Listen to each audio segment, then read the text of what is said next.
ये प्रचारक की साधना होती है, उसका साध्य भी होता है। हम जब भी कभी कदम उठाते हैं तो कुछ पाने की अपेक्षा करते हैं, लेकिन एक प्रेमी के हृदय का भाव क्या होता है? वो स्वामी राम की वाणी से व्यक्त होता है कि इश्क एक तरफा में यूं मसरूर हो जाऊंगा मैं, राम तुम होगे क्षमा काफूर हो जाऊंगा मैं तुम्हें देखूं तो देखूं तुम न मुझको देखना, तूने गर देखा मुझे मशहूर हो जाऊंगा मैं तुम्हें चाहूं तो चाहूं तुम न मुझको चाहना, तूने गर चाहा मुझे मगरूर हो जाऊंगा मैं अगर मांगू कभी तो कुछ ना देना तुम मुझे, वरना फिर प्रेमी नहीं मजदूर हो जाऊं। जो बोझ ढोके मुआवजा चाहता है वो समर्पित नहीं होता, वो मजदूर होता है। जिसने यश चाहा, जिसने प्रतिष्ठा चाही, जिसने लोक मान्यता चाही, उसका समर्पण अधूरा होता है।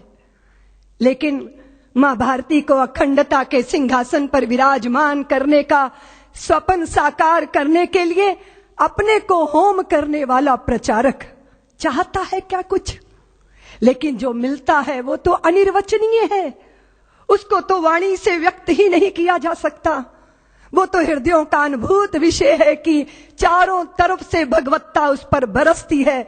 जो अपने लिए नहीं चलता, अपनों के लिए कदम बढ़ाता है, जो कभी दुख को दुख नहीं मानता, जो सुख की चाह में धूल नहीं छानता, औरों के लिए जिसको विष पीना भी स्वीकार हो जाता है, वह प्रचारक अभिनंदनीय है, वंदनीय है, पूजनीय है, प्रातः स्मरणीय है। रात दिन अहिर्निश मां भारती के चरणों में अपने आप को तपाना गलाना। किस समय डॉक्टर साहब ने सपना लिया था? सारे देश के अंदर आग लगी थी, ब्रिटिश सत्ता के विरुद्ध एक वातावरण बना था, बलिदानों की गंगा मानो बह गई थी भारत के अंदर, विदेशियों की चूल्हे हिलने लगी। बस एक प्रहार और बाकी था कि सारे सपने साकार हो जाते। लेकिन उसी समय विधर्मी ने, उसी समय देश के शत्रु ने देश के अंदर सांप्रदायिकता का विष बोया, वैमनस्यता के भावों को पैदा किया, छुआछूत की प्रबल भावनाएं देश के अंदर जागी, और वह सारी शक्तियां जो संगठित होकर गुलामी की जंजीरों को तोड़ने के लिए आबद्ध दिखाई देती थी, वो बिखरना प्रारंभ हो गई।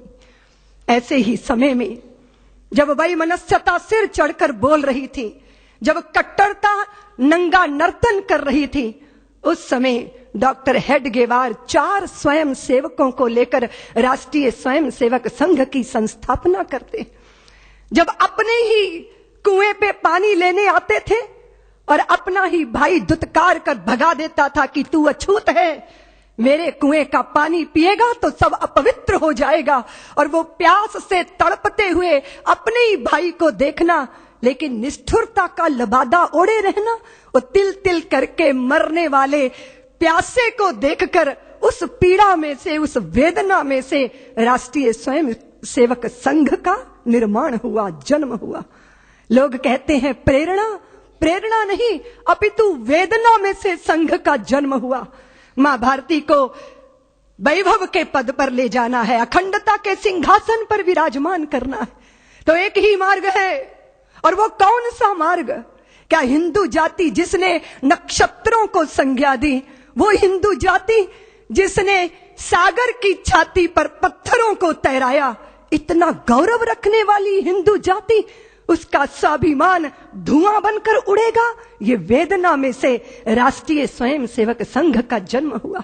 प्रचारकों ने अनवरत अपने जीवन को आहूत किया।